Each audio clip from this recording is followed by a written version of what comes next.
All right, thanks for sticking around for the #1 Cochran Sports Showdown. I'm Rich Walsh in for Bob Pompiani tonight. We have a lot to talk about. Steelers, Ben Roethlisberger, should he play? Who should be the guy after him? And the newest Steeler, Joe Schobert. And we have an all-star panel to discuss all these topics. And you see those guys right there. Chris Adamski from the Trib, and then from the Fan, two legends over there, Jeff Hathhorn and Paul Zeise. And Jeff, I'm going to start with you on this one. You were at Steelers practice. Joe Schobert. How much is he going to help this defense right now?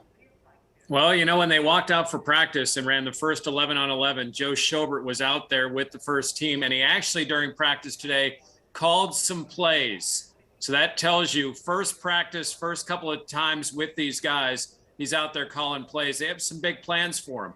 I mean, he helps in coverage.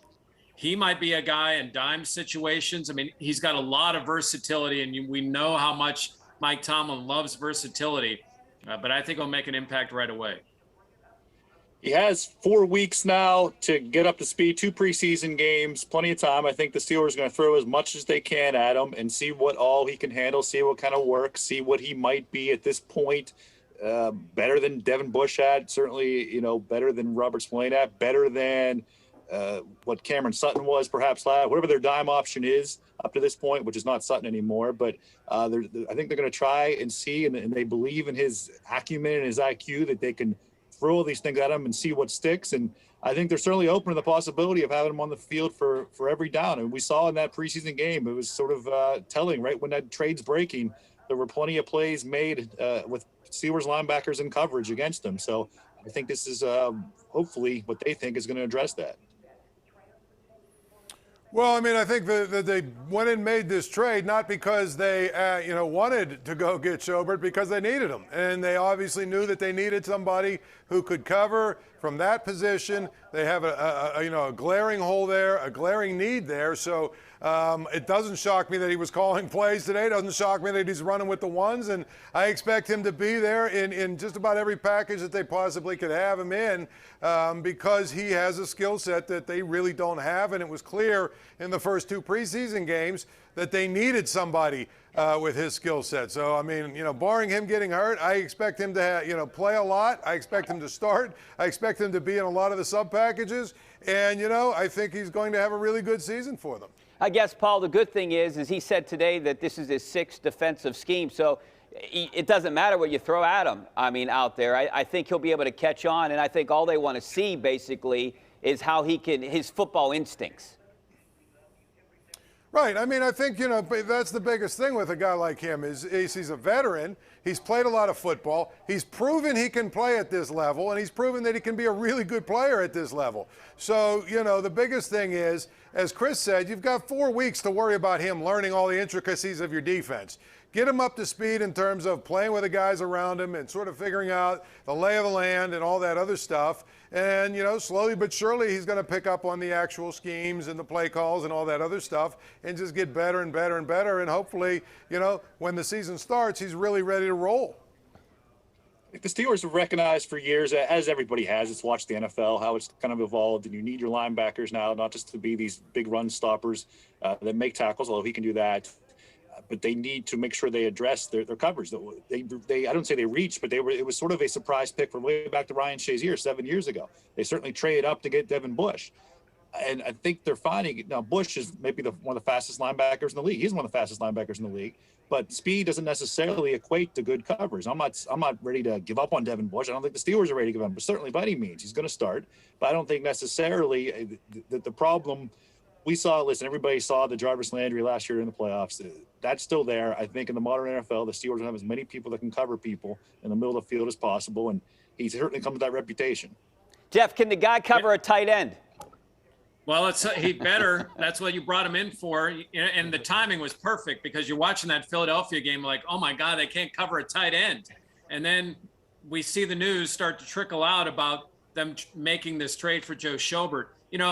As Mike Tomlin pointed out today, Joe Hayden was brought in basically after the 4th preseason game, or never played a preseason game, and he was able to fit right in. I think Schobert's the same way. It's a little different because Schobert will be calling plays, but you probably have Bush do that a little bit more to start off, and then you have Schobert there to take over that part of it. I like the depth now at middle linebacker. It's amazing what one guy can do, and Spillane becomes a depth guy, which is going to make this defense better. Jeff, you have to believe, and the Steelers have to believe, this has to be an optimistic outlook, I would imagine, for fans, because, you know, they kept Ben Roethlisberger around. So they have to believe that they can win or they can do something in the postseason, right? You made the move with Schobert. You brought in Melvin Ingram, Trey Turner, Ben Roethlisberger. So they have to believe that they can compete this year, or none of this would ever happen. Well, I think that's very true. But I also think this. I think they know that they're rebuilding on offense. So if they're really good on defense, that could keep them in games, and hopefully they could win low-scoring games. So they added to an already strong defense, because I think, along with wanting to win or believing they can win right now, I think they feel if we can shore up any of those weaknesses on defense, keep the games close, maybe our veteran quarterback will be able to get us a win at the end. You could say still the slot, the nickel corner needs to be figured out at least, or addressed, or something needs to happen there. That's still a very big question mark. But outside of that now, I think you can certainly feel good about all 11, 12, it depends on how you define, 13 starters, and there's 11 on the field at once. But trust me, you need that many at least. So I think now if you, especially depth, certainly depth at inside linebacker was a concern. If you want to say Robert Spillane was okay enough, that's fine. I still think you might see Spillane maybe in some packages. I think with that, it's going to be interesting to watch and figure this all out to see how much the Schobert plays, whether he does play. If he plays that dime sort of hybrid spot, if he's good enough in coverage to be like the extra safety, then look out, because now you have plenty of options. You keep him and Bush on the field at the same time, and it kind of insulates you against some teams that might try to run the ball or something on a third down. Well, I think the thing about it is I call it sort of the Penguins model, which is basically we've got old aging stars, and in this case it's really one old aging star in Ben Roethlisberger. We've got a window to win with him, and we've got to make sure every single season we give him the best opportunity to win by putting a team around him that is as good as we can put together based on the salary cap and the limitations and whatnot. And frankly, that's what they're trying to do. They needed a guard, they went out and got Turner. You know, they needed a linebacker, they just went and got Schobert. And they got Ingram. I mean, they knew that they needed some of these guys, these veteran players to come in, because they just were not good enough at certain positions to legitimately contend. Now, I don't know if this makes them, a Super Bowl contender or whatever, but I can tell you, I certainly like the outlook of their defense with Schobert starting over Spillane. I mean, Spillane to me is the ultimate backup, a guy who's not quite good enough to be your starter. So they're going for it this year, and for good reason, because they know that they've only got one more year, maybe two at the most, with Ben Roethlisberger as a quarterback. Well, Paul, Spillane's definitely making this team. This move maybe spells trouble for a guy like Marcus Allen, who could kind of play that position like that. But the question I have right now is, will there be a big cap casualty? Will one of these veterans be cut? Maybe like a Stephon Tuitt. I would imagine Jordan Berry's going to be gone. I don't think Derek Watt, just because they need a fullback in this offense, in the Matt Canada offense. But they're up against the cap right now, bringing in Schobert. What are they going to do to find money? Well, I mean, I think, you hit the nail on the head when you say Jordan Berry. I think it's pretty clear that, they let him punt the other night a bunch because they're trying to basically showcase him and see if someone might be willing to trade and give him at least a draft pick, a seventh rounder or something for him. But you save money by going to Harvin, and as long as Harvin basically doesn't screw up the rest of the way here, I'm assuming he's going to be the guy. So to me, Berry is clearly the guy that could be on the outside looking in. Now, it's interesting to me who is the running back that's on the outside looking in, because right now, if you basically read the tea leaves and read what guys like Chris Adamski is writing and things of the such, it seems like Benny Snell is sort of falling to the bottom of that pile.